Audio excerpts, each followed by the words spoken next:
नमस्कार शुभ सकाळ आज जून 12 तारीख शुक्रवार 30 गुरुत्वपूर्ण न्यूज आपण मानकु जनइबे भिडियोटी भल लागिले गोटे लाइक करिवे शेयर करने को भूलिबेनी। नंबर 1 स्नातक और स्नातकोत्तर परीक्षा बातिल विकल्प जरिया प्रकाश पाइब फलाफल। शिक्षा वर्ष 2019-20 उभय स्नातक और स्नातकोत्तर पाठ्यक्रम बाकी थिबा परीक्षा बातिल होइछे। विश्वविद्यालय कुलपति उच्च शिक्षा मंत्री बैठक में यह निष्पत्ति निया जाइछे।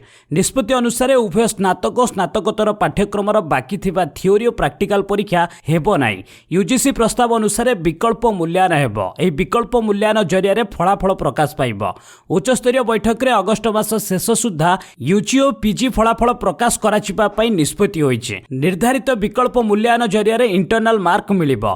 छात्र छात्री को हाराहारी नंबर अनुसार अवशिष्ट नंबर मिलिबो। विकल्प मूल्यांकन अधिक मार्क आशा थिले छात्र छात्री परीक्षा दे पारिबे। अधिक नंबर आशायी आसंता नवेम्बर रे परीक्षा हेबो। डिसेम्बर मासरे परवर्ती परीक्षा हेबो। बैठक रे होइतिबा निष्पत्ति अनुसार जो विश्वविद्यालय रे परीक्षा सरीची नुआ नियम लागू हेबो नाही। मेडिकल पाठ्यक्रम व्यतीत समस्त पाठ्यक्रम रे निष्पत्ति लागू हेबो। मेडिकल पाठ्यक्रम परीक्षा धार्य तारीख रे अनुष्ठित हेबो। छात्र छात्रींकर गोटिए बा दुईटी विषय रे बैक थिले परीक्षा बातिल हेबो। महामारी स्थिति को देखि संपृक्त विश्वविद्यालय परीक्षा करिवे। डिसेम्बर मासरे परवर्ती फल प्रकाश पाइबो। नंबर 2 मेडिकल को छाड़ी सबु यूजी पीजी परीक्षा बातिल। महामारी जनित लॉकडाउन और सामाजिक दूरत्व कटकणा को दृष्टि रखी राज्य सरकार केवल मेडिकल पाठ्यक्रम बातिल उच्च शिक्षा विभाग अधीन रे थिबा समस्त विश्वविद्यालय स्वयं शासित कॉलेज गुड़िकरे बाकी थिबा परीक्षा को बातिल करिसेंती। मेडिकल पाठ्यक्रम समस्त परीक्षा धार्य तारीख रे यथारीति रे हेबो। गुरुवार उच्च शिक्षा मंत्री अरुण साहू अध्यक्षतार अनुष्ठित कुलपति प्रिंसिपाल और विभागीय पदाधिकारी मानकर एक बैठक में युक्त 3 और पीजी श्रेणीर शेष वर्षर बाकी थिबा समस्त थियोरी और प्रैक्टिकल परीक्षा बातिल पई निष्पत्ति निया जाइछे। विश्वविद्यालय और स्वयं शासित कॉलेज गुड़िक यूजीसी परामर्श अनुसार विकल्प मूल्यांकन जरिया यूजी और पीजी फाइनल सेमिस्टर परीक्षा फल अगस्ट मास शेष सुधा प्रकाश करिवे। विकल्प मूल्यांकन यथेष्ट मार्क पाई नथिबा पिलामानंक पई परीक्षा हेबो। जो माने अधिक मार्क पाई हकदार बोली भाविबे सेमाने परीक्षा देबे। नवेम्बर मास मध्यरे संपृक्त छात्र छात्री को नहीं कॉलेज कर्तृपक्ष परीक्षा कराइबे। सेपरी जो फाइनल सेमिस्टर छात्र छात्रींकर गोटी किंबा दुईटी बैक पेपर थिबो तांको पई सेही बैक पेपर परीक्षा को बातिल करा जिवो। अन्य कोनोसी शैली रे सेही बैक पेपर मूल्यांकन करा जिवो। जो छात्र छात्री मानकर 2 रु अधिक बैक पेपर थिबो सेमाने सबु बैक पेपर पई साधारण भाबे परीक्षा देबे। जहार कार्यसूची विश्वविद्यालय स्वयंशासित कॉलेज रे महामारी परिस्थिति को देखि धार्य करा जिवो। नंबर 3 आज कर्फ्यू हेबो कोहळ। समग्र राज्य रे संध्या 7टा परठारु कर्फ्यू को कड़ाकड़ी भाबे लागू करा जायथिबा बेले शुक्रवार रात्रकालीन कर्फ्यू को सामान्य कोहळ करा जायछे। शुक्रवार संध्या 7टा परिवर्ते राति 10टारु कर्फ्यू लागू हेबो। एने स्वतंत्र रिलीफ कमिश्नर को कार्यालय पक्षरु सूचना दिया जायछे।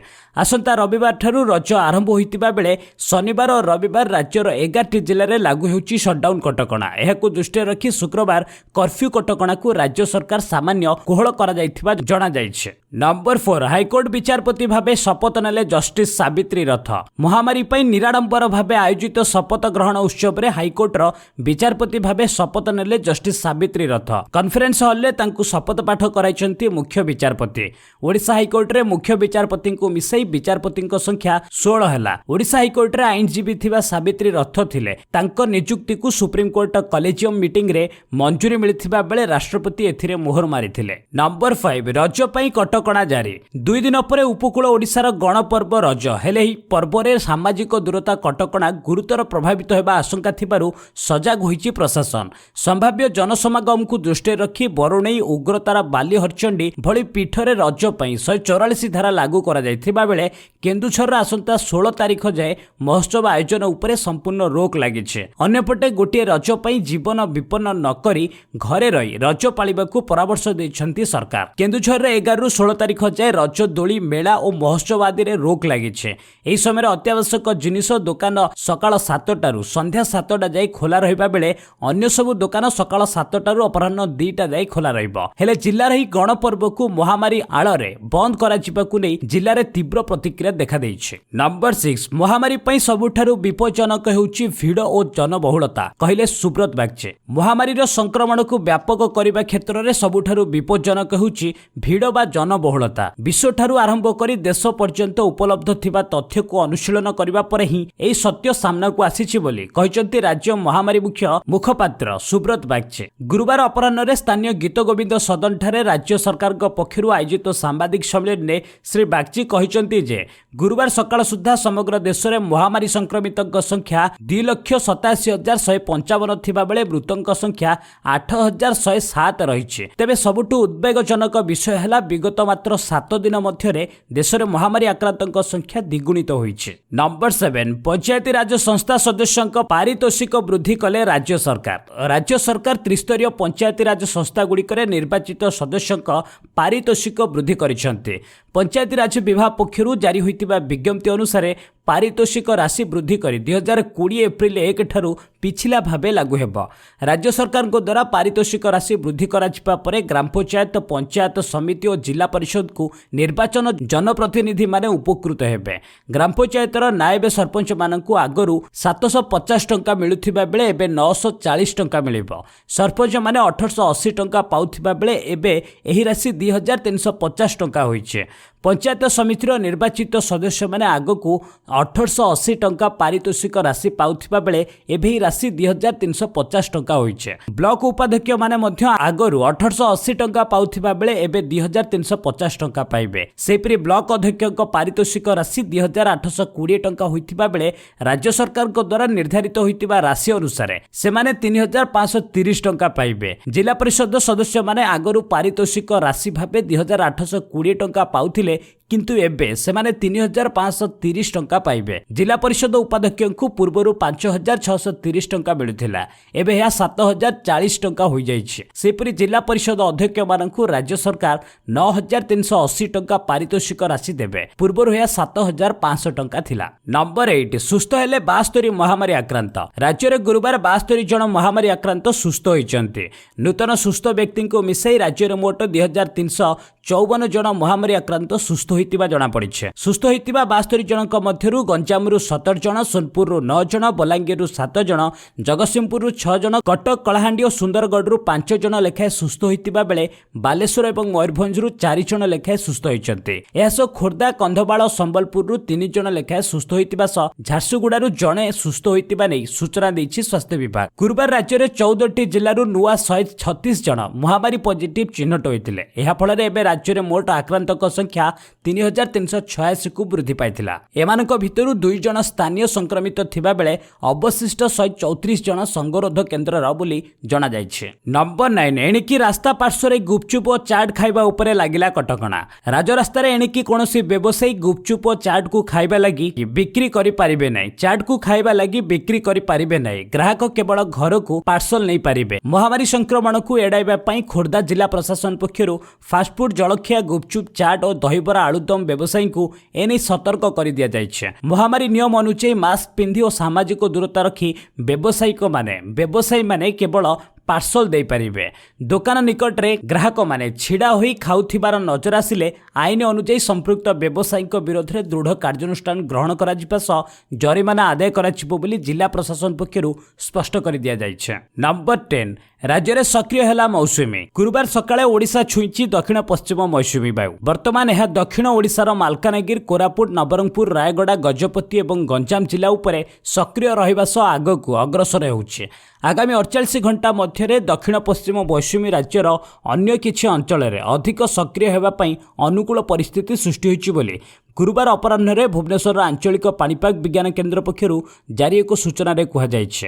अन्यपक्षे पूर्व केन्द्रीय और पश्चिमबंगर बंगोपसागर में थिबा लघुचाप क्षेत्र वर्तमान पश्चिम केन्द्रीय और उत्तर पश्चिम बंगोपसागर में उत्तर आंध्र प्रदेश, दक्षिण ओडिशा उपकूल में अवस्थित रही। यह समुद्र पतन ठारू 7.6 किलोमीटर उच्चतार विस्तृत होई दक्षिण पश्चिम दिगकू रही।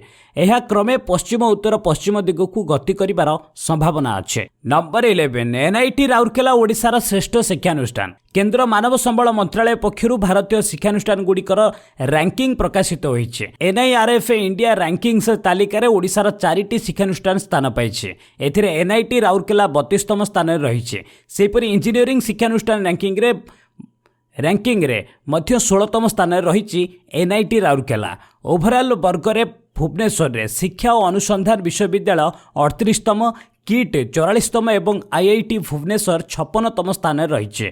ओभरऑल तालिकार आईआईटी माड्रास शीर्ष रही। से इंजीनियरिंग रे एनआईटी भुवनेश्वर आईआईटी सह मोट 4टी शिक्षानुष्ठान स्थान पाई। मेडिकल इंस्टीट्यूट तालिकार ओडिशार 2टी शिक्षानुष्ठान स्थान पाइथिबा बेले आईन शिक्षानुष्ठान में कटकर जातीय आईन विश्वविद्यालय स्थान पाई।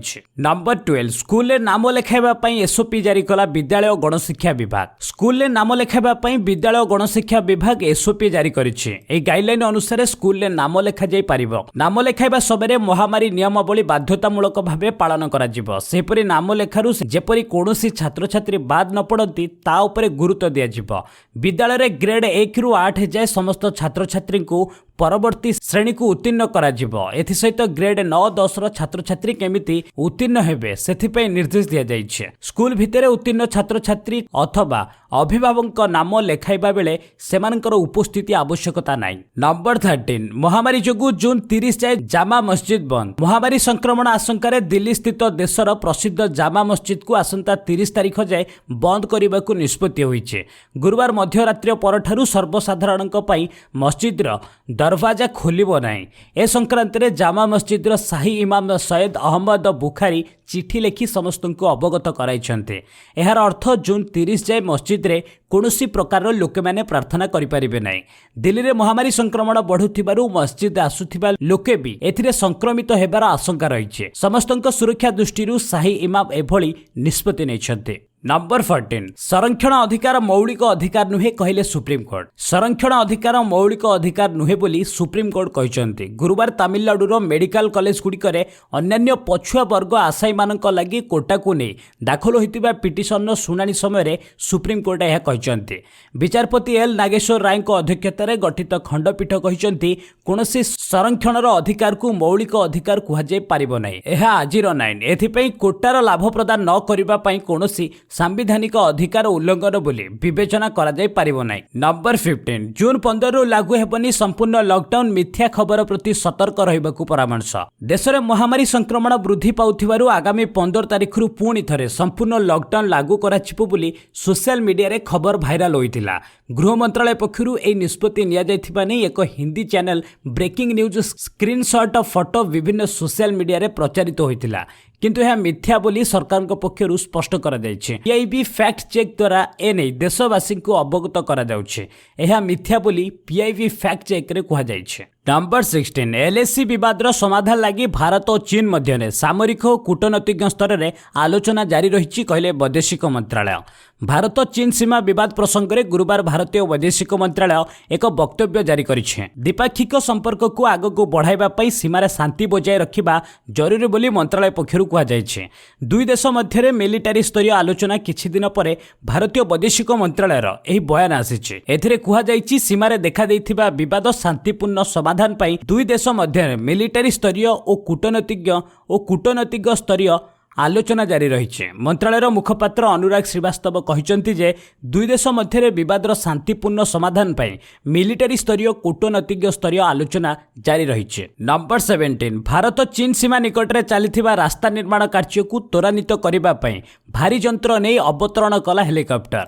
देशर सुरक्षा दृष्टि गुरुत्व बहन करुथिबा भारत सीमांत मुंशियारी बोक्टियर मिलाम रास्ता निर्माण कार्य को त्वरान्वित करने गुरुवार हेलिकॉप्टर साहाय्य भारी रास्ता निर्माण जंत्र पहुंचा जाइथिबा जणा पड़िछे। उत्तराखंडर जोहर उपत्यकार सुउच्च पार्वत्य अंचल में हेलिकॉप्टर टी अवतरण करिछि बोली बॉर्डर रोड ऑर्गेनाइजेशन जणे अधिकारी कहते। 2019 अनेक विफल प्रयास पर रास्ता निर्माण काम शीघ्र समाप्त करने आशारे बीआरओ हेलिकॉप्टर जोके लस्पा को भारी रास्ता निर्माण उपकरण पहुंचाइछि बोली मुख्य इंजीनियर विमल गोस्वामी कहते। नंबर 18 भारत में गोष्ठी संक्रमण होइनी किंतु राज्य माने सतर्क रहिबा जरूरी कहले आईसीएमआर महानिर्देशक प्रोफेसर डाक्टर बलराम भार्गव कहते जे संक्रमण मामला बढ़ी चली सत्वे भारतर विशाल जनसंख्या को देखिले गोष्ठी संक्रमण होई नहीं बोली कह जाय परिबो।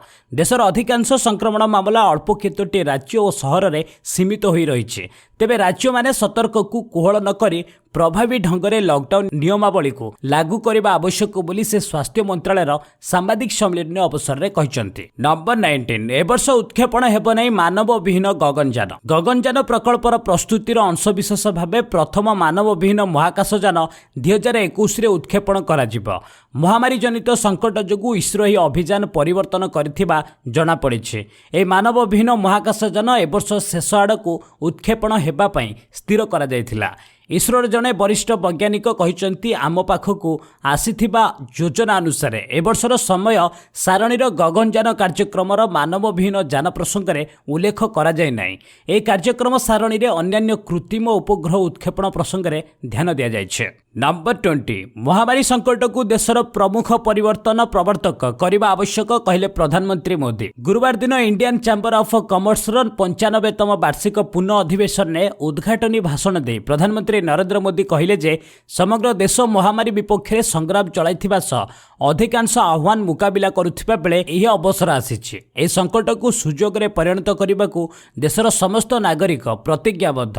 आम एही संकट को देशर प्रमुख परिवर्तन प्रवर्तक करबा। से परिवर्तनटी कौन ताहा हेउछि आत्मनिर्भर भारत। प्रधानमंत्री कहले समग्र विश्व महामारी विपक्ष में लड़ुचे, भारत भी लड़ुचे। यह संकटजनक समय अन्यान्य प्रतिकूल परिस्थिति भी देखा देइछे। नंबर 21 इमरान को मती भ्रम कहले 34% भारतीयों घरे खाइबाकू नहीं। देवालिया अवस्था रहितिबा पाकिस्तान एबे मध्य भारत विपक्ष में कहिबारे बाद पड़ू नहीं। पाक प्रधानमंत्री इमरान खान गुरुवार एक ट्वीट करी लिखिछंती जे भारत आर्थिक संकट दे गति करुछे एवं आमे भारत को सहाय्य करने प्रस्तुत रहिछु। भारतर प्राय 34% परिवार कौनसी आर्थिक सहाय्य बिना एक सप्ताह अधिक समय बंची पारिबे नहीं। मु सेमानकु सहाय्य करने प्रस्तुत रहिछु बोली इमरान कहिसंती। नंबर 22 आज ठारू वंदे भारत मिशन 3 महामारी लॉकडाउन जोगु विदेश रे अटकी लोक मानकु वंदे भारत मिशन योजना रे देश को अणा जाइछे। बेसामरिक विमान चलाचल मंत्री हरदीप सिंह पुरी कहिसंती एपर्यंत 17,000 विमान उड़ाण करी बाहर देश रे थिबा 70,000 भारतीयों को स्वदेश फेराई अणा जाइछे। से कहिसंती 730 टी चार्टर विमान रे देश मध्य को 1,10,000 रु अधिक भारतीय प्रत्यावर्तन करिसंती। अधिकरु अधिक घरोई विमान गुडी को बाहर देश रु भारतीय मानकु आनिबा पई अनुमति प्रदान करा जायथिबा से कहिसंती। मे 7 तारिख रे एही योजनार प्रथम पर्याय आरंभ होइतिबा बेले मे 16 रु एहार द्वितीय पर्याय जारी रहिछे। एही योजनार तृतीय पर्याय आज ठारू आरंभ होई जून 30 रे शेष हेबो। नंबर 23 अढ़ाई मासरे 175 नियुत टन सामग्री पहुंचाइछि रेल। महामारी जनित देश रे लॉकडाउन समय रेल विभाग उभय जनसाधारण और शिल्पगुड़िकर आवश्यकता पूरण करिबारे सफलता हासिल करिछे। एप्रिल मास तुलन में मे मासरे रेल विभाग 25 भाग अधिक सामग्री परिवहन करिथिबा सूचना मिलिछे। एप्रिल मासरे 65.1/4 नियुत टन एवं मे मासरे 82.2/7 नियुत टन सामग्री परिवहन सह एपर्यंत 175.4/6 नियुत टन सामग्री परिवहन करिछे।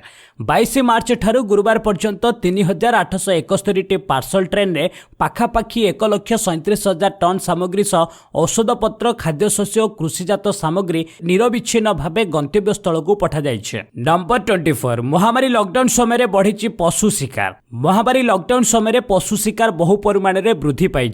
महामारी संक्रमण जनित लॉकडाउन ने सफलता नहीं चिंता करुथिबा लोके माने हुए तो यह प्रति ध्यान दे नथिबे। एभली परिस्थिति रे सुजोग नहीं चोरा चालाणकारी काम करुथिबा शिकारी माने अनेक पशु शिकार करिसंती। केतक क्षेत्र में विभागीय निष्क्रियता एथिपई दायी बोली कुहा जाई पारे। एहा मध्य कुहा जाय जे अधिकांश विरल प्राणी मानक शिकार केवल मांस पई करा जाइछे। वाइल्ड लाइफ वाणिज्य मॉनिटरिंग नेटवर्क ट्राफिक अनुसार विश्वर विभिन्न देश में लॉकडाउन वन्य जंतु संरक्षित उपरे नकारात्मक प्रभाव पकाइछे। रिपोर्ट अनुसार लॉकडाउन अवधि मध्य स्तन्यप्रायी प्राणी मानक अधिक शिकार करा जाइछे। लॉकडाउन पूर्व यह संख्या 22% थिबा बेले लॉकडाउन रे ताहा 44% को वृद्धि पाइछे। नंबर 25 भारत में महामारी मृत्यु संख्या 8,000 टपिला। भारत में महामारी भूताणु जनित आक्रांतों संख्या दिन को दिन बढ़िबार लागिछे। गुरुवार सकाळ 9:30 सुधा देश में आक्रांतों संख्या 2,86,579 रे पहुंचीथिबा बेले मृत्यु ସଂଖ୍ୟା 8102 କୁ ବୃଦ୍ଧି ପାଇଛି। ବର୍ତ୍ତମାନ ସୁଦ୍ଧା 1,41,028 ଜଣ ସୁସ୍ଥ ହୋଇଛନ୍ତି। ଅନ୍ୟପଟେ 1,37,448 ଜଣ ଏବେ ଚିକିତ୍ସାଧୀନ ଥିବା କେନ୍ଦ୍ର ସ୍ୱାସ୍ଥ୍ୟ ମନ୍ତ୍ରାଳୟ ପକ୍ଷରୁ ଏହାର ୱେବସାଇଟରେ ଦର୍ଶାଯାଇଛି। ତେବେ ଦୈନିକ ଆକ୍ରାନ୍ତ ଏବଂ ମୃତଙ୍କ ସଂଖ୍ୟାରେ ନିୟମିତ ବୃଦ୍ଧି ଘଟି ଚାଲିଛି। ଗତ 24 ଘଣ୍ଟା ମଧ୍ୟରେ ଦେଶରେ 9,996 ଜଣ ନୂଆ ସଂକ୍ରମିତ ଚିହ୍ନଟ ହୋଇଥିବା ବେଳେ 357 ଜଣଙ୍କର ମୃତ୍ୟୁ ଘଟିଛି। ନମ୍ବର 26 ଆଇଆଇଟି ମାଡ୍ରାସ 1 ନମ୍ବର ବିଶ୍ୱବିଦ୍ୟାଳୟ ମଧ୍ୟରେ ଜେଏନ୍ୟୁ ଦ୍ୱିତୀୟ। ଭାରତୀୟ ଶିକ୍ଷାନୁଷ୍ଠାନଗୁଡ଼ିକର ରାଙ୍କିଂ ଗୁରୁବାର କେନ୍ଦ୍ର ସରକାର ପ୍ରକାଶ କରିଛନ୍ତି। ବିଭିନ୍ନ ବର୍ଗରେ ଶ୍ରେଷ୍ଠ ପ୍ରଦର୍ଶନ କରିଥିବା ଶିକ୍ଷାନୁଷ୍ଠାନ ଓ ବିଶ୍ୱବିଦ୍ୟାଳୟଗୁଡ଼ିକୁ ଏହି ତାଲିକାରେ ସ୍ଥାନ ଦିଆଯାଇଛି। କେନ୍ଦ୍ର ମାନବ ସମ୍ବଳ ମନ୍ତ୍ରୀ ରମେଶ ପୋଖରିଆଲ ଗୁରୁବାର NIRF Indian ranking for Indian ଇନଷ୍ଟିଚ୍ୟୁଟ୍ର ତାଲିକା ପ୍ରକାଶ କରିଛନ୍ତି। ସବୁ ବର୍ଗରେ ଶ୍ରେଷ୍ଠ ପ୍ରଦର୍ଶନ କରିଥିବା ଆଇଆଇଟି ମାଡ୍ରାସ ପୁଣି ଥରେ ଓଭରଅଲ୍ ରାଙ୍କିଂର 1 ନମ୍ବର ସ୍ଥାନରେ ରହିଛି। ସେହିପରି ଇଞ୍ଜିନିୟରିଂ କ୍ୟାଟାଗୋରୀରେ ବି ଆଇଆଇଟି ମାଡ୍ରାସ 1 ନମ୍ବରରେ ଥିବା ବେଳେ ଦ୍ୱିତୀୟରେ ଆଇଆଇଟି ଦିଲ୍ଲୀ ଓ ତୃତୀୟରେ ଆଇଆଇଟି ବମ୍ବେ ରହିଛି। ଆଇଆଇଏସ୍ସି ବେଙ୍ଗାଲୁରୁ ଓଭରଅଲ୍ ରାଙ୍କର ଦ୍ୱିତୀୟ ସ୍ଥାନରେ ରହିଛି। ବିଶ୍ୱବିଦ୍ୟାଳୟର ତାଲିକାରେ ପ୍ରଥମ ସ୍ଥାନରେ ବି ଆଇଆଇଏସ୍ସି ବେଙ୍ଗାଲୁରୁ ରହିଛି। ଦେଶର ଅନ୍ୟତମ ଖ୍ୟାତନାମା ଜବାହରଲାଲ ନେହେରୁ ବିଶ୍ୱବିଦ୍ୟାଳୟ ପୂର୍ବ ଭଳି ବିଶ୍ୱବିଦ୍ୟାଳୟ ତାଲିକାର ଦ୍ୱିତୀୟ ସ୍ଥାନରେ ରହିଛି। ତୃତୀୟରେ ବନାରସ ହିନ୍ଦୁ ବିଶ୍ୱବିଦ୍ୟାଳୟ ସ୍ଥାନ ପାଇଛି। ଶ୍ରେଷ୍ଠ କଲେଜ ରାଙ୍କିଂରେ ପ୍ରଥମ 3ଟି ଯାକ ସ୍ଥାନରେ ଦିଲ୍ଲୀ ବିଶ୍ୱବିଦ୍ୟାଳୟ କଲେଜ ଗୁଡ଼ିକ ରହିଛି। 1 ନମ୍ବରରେ ମିରାଣ୍ଡା ହାଉସ, ଦ୍ୱିତୀୟରେ ଲେଡି ଶ୍ରୀରାମ କଲେଜ ଓ ତୃତୀୟରେ ହିନ୍ଦୁ କଲେଜ ରହିଛି। ଡେଣ୍ଟାଲ ଇନଷ୍ଟିଚ୍ୟୁଟ ରାଙ୍କିଂର ପ୍ରଥମ ସ୍ଥାନରେ Maulana Azad institute of dental science ରହିଥିବା ବେଳେ ତୃତୀୟରେ ଭିଡିପିରେ ଥିବା ମଣିପାଲ କଲେଜ। ନମ୍ବର 27 ଆଇପିଏଲ୍ ଆୟୋଜନ ନେଇ ଗାଙ୍ଗୁଲିଙ୍କ ଇସାରା, ଦର୍ଶକଙ୍କ ଅନୁପସ୍ଥିତିରେ ହୋଇପାରେ ମ୍ୟାଚ୍। ଚଳିତ ବର୍ଷ ଇଣ୍ଡିଆନ୍ ପ୍ରିମିୟର ଲିଗ୍ ଆଇପିଏଲ୍ ଆୟୋଜନ ହେବା ନେଇ ଆଶା ଉଜ୍ଜଳ ହୋଇଛି। ବିସିସିଆଇ ମୁଖ୍ୟ ସୌରଭ ଗାଙ୍ଗୁଲିଙ୍କ ମନ୍ତବ୍ୟ ପରେ ଆଇପିଏଲ୍ ଖେଳାଯିବା ନେଇ ସମ୍ଭାବନା ସୃଷ୍ଟି ହୋଇଛି। ମହାମାରୀ ଭୂତାଣୁ ଯୋଗୁଁ ଅନିର୍ଦ୍ଦିଷ୍ଟ କାଳ ପର୍ଯ୍ୟନ୍ତ ସ୍ଥଗିତ କରିଦିଆଯାଇଥିବା ବିଶ୍ୱର ସବୁଠାରୁ ବ୍ୟୟବହୁଳ କ୍ରିକେଟ ଲିଗ୍ ଆଇପିଏଲ୍ ଦର୍ଶକଙ୍କ ଅନୁପସ୍ଥିତିରେ ଆୟୋଜନ କରାଯାଇପାରେ ବୋଲି ଏବେ ଚର୍ଚ୍ଚା ହେଉଛି। ଗାଙ୍ଗୁଲି କହିଛନ୍ତି, ଆମେ ଆଇପିଏଲ୍ ଆୟୋଜନ କରିବା ଲାଗି ପ୍ରସ୍ତୁତ ଅଛୁ ଏବଂ କରୁଛୁ। ଦରକାର ପଡ଼ିଲେ ଖାଲି ଷ୍ଟାଡିୟମରେ ଅର୍ଥାତ୍ ବିନା ଦର୍ଶକଙ୍କ ଉପସ୍ଥିତିରେ ଟୁର୍ଣ୍ଣାମେଣ୍ଟ ଆୟୋଜନ କରାଯାଇପାରେ। ନମ୍ବର 28 ନୂଆ ଶିକ୍ଷାନୀତିରେ କ୍ରୀଡ଼ା ସ୍ଥାନ ପାଇବ କହିଲେ ରିଜିଜୁ। ନୂଆ ଶିକ୍ଷାନୀତି ପାଠ୍ୟକ୍ରମରେ କ୍ରୀଡ଼ା ସ୍ଥାନ ପାଇବ ବୋଲି କେନ୍ଦ୍ର କ୍ରୀଡ଼ାମନ୍ତ୍ରୀ କିରେନ୍ ରିଜିଜୁ କହିଛନ୍ତି। ସ୍କୁଲ ପାଠ୍ୟକ୍ରମରେ କ୍ରୀଡ଼ା ବାଧ୍ୟତାମୂଳକ ହେବ। ଏହା ଆଉ ଅତିରିକ୍ତ ପାଠ୍ୟକ୍ରମ ଗତିବିଧି ବା ଏକ୍ସଟ୍ରା କରିକୁଲାମ ଆକ୍ଟିଭିଟି ହୋଇ ରହିବ ନାହିଁ ବୋଲି ସେ ଆନ୍ତର୍ଜାତୀୟ ୱେବିନାର ଅନ୍ ଅଲିମ୍ପିଜମ ଓ Olympic education in the 21st ସେଞ୍ଚୁରୀରେ ଯୋଗଦେଇ ଏକଥା କହିଛନ୍ତି। ନମ୍ବର 29 ସ୍ପେନରେ ମହିଳା ଫୁଟବଲକୁ ପେସାଦାର ମାନ୍ୟତା। ସ୍ପେନରେ ମହିଳା ସକର ବା ଫୁଟବଲକୁ ପେସାଦାର ମାନ୍ୟତା ମିଳିଛି। ଦେଶର 2ଟି ଶ୍ରେଷ୍ଠ ସକର ଡିଭିଜନକୁ ମର୍ଯ୍ୟାଦା ପ୍ରଦାନ କରାଯାଇଛି ବୋଲି ସ୍ପାନିଶ ଫେଡେରେସନ ତରଫରୁ ଗୁରୁବାର ଘୋଷଣା କରାଯାଇଛି। ଦେଶରେ ସ୍ପୋର୍ଟସ କାଉନସିଲ ଏହି ପ୍ରତିଯୋଗିତାରେ ଷ୍ଟାଟସ୍ ପରିବର୍ତ୍ତନ କରିବାକୁ ବୁଧବାର ନିଷ୍ପତ୍ତି ନେଇଥିଲା ବୋଲି ଫେଡେରେସନ ତରଫରୁ କୁହାଯାଇଛି। ନମ୍ବର 30 ଟି20 ବିଶ୍ୱକପ ସମ୍ପର୍କରେ ନିଷ୍ପତ୍ତି ସ୍ଥଗିତ। ଅନ୍ତର୍ଜାତୀୟ କ୍ରିକେଟ କାଉନସିଲର ଗୁରୁତ୍ୱପୂର୍ଣ୍ଣ ବୈଠକ ବୁଧବାର ଅନୁଷ୍ଠିତ ହୋଇଯାଇଛି। ତେବେ ଏହି ବୈଠକରେ ଟି20 ବିଶ୍ୱକପ ସମ୍ପର୍କରେ ଚୂଡ଼ାନ୍ତ ନିଷ୍ପତ୍ତି ହୋଇପାରି ନାହିଁ। ମହାମାରୀ ସଂକ୍ରମଣକୁ ଦୃଷ୍ଟିରେ ରଖି ଏ ସମ୍ପର୍କରେ ନିଷ୍ପତ୍ତି ନେବାକୁ ଆଇସିସି ଆଉ 1 ମାସ ସମୟ ନେଇଛି। ଅର୍ଥାତ୍ ଆସନ୍ତା ମାସରେ ହେବାକୁ ଥିବା ବୈଠକରେ ଏହି ପ୍ରତିଯୋଗିତାର ଭାଗ୍ୟ ନିର୍ଦ୍ଧାରଣ ହେବ। ଆଶା କରୁଛି ସକାଳର 30ଟି ବଡ଼ ଖବର ଆପଣଙ୍କୁ ନିଶ୍ଚିତ ଭଲ ଲାଗିଥିବ। ଭଲ ଲାଗିଥିଲେ ଗୋଟେ କମେଣ୍ଟ କରିକି ଜଣାନ୍ତୁ ଏବଂ ଆପଣଙ୍କ ସଜେସନ ନିଶ୍ଚିତ ଭାବେ କମେଣ୍ଟ ବକ୍ସରେ ରଖିପାରିବେ। ଯଦି ଭିଡ଼ିଓଟି ଭଲ ଲାଗିଛି ସେୟାର କରିବାକୁ ଭୁଲିବେନି। ଯଦି ଆମ ଚ୍ୟାନେଲ ପାଇଁ ନୂଆ ତାହେଲେ ନିଶ୍ଚିତ ଭାବେ ଏହି ଚ୍ୟାନେଲକୁ ସବସ୍କ୍ରାଇବ କରନ୍ତୁ, କାହିଁକି ନା ଏମିତି ଟପ୍ ନ୍ୟୁଜ୍ ପ୍ରତିଦିନ ସକାଳେ ଆପଣମାନଙ୍କ ପାଇଁ ନେଇ ଆସୁଛେ। ବସ୍ ଆଜି ପାଇଁ ଏଇଠି ରଖିବା, ପୁଣି ନେଇ ଆସିବି ଲେଟେଷ୍ଟ ଅପଡେଟ୍। ସେ ପର୍ଯ୍ୟନ୍ତ ବିଦାୟ ନେଉଛି। ବନ୍ଦେ ମାତରମ୍।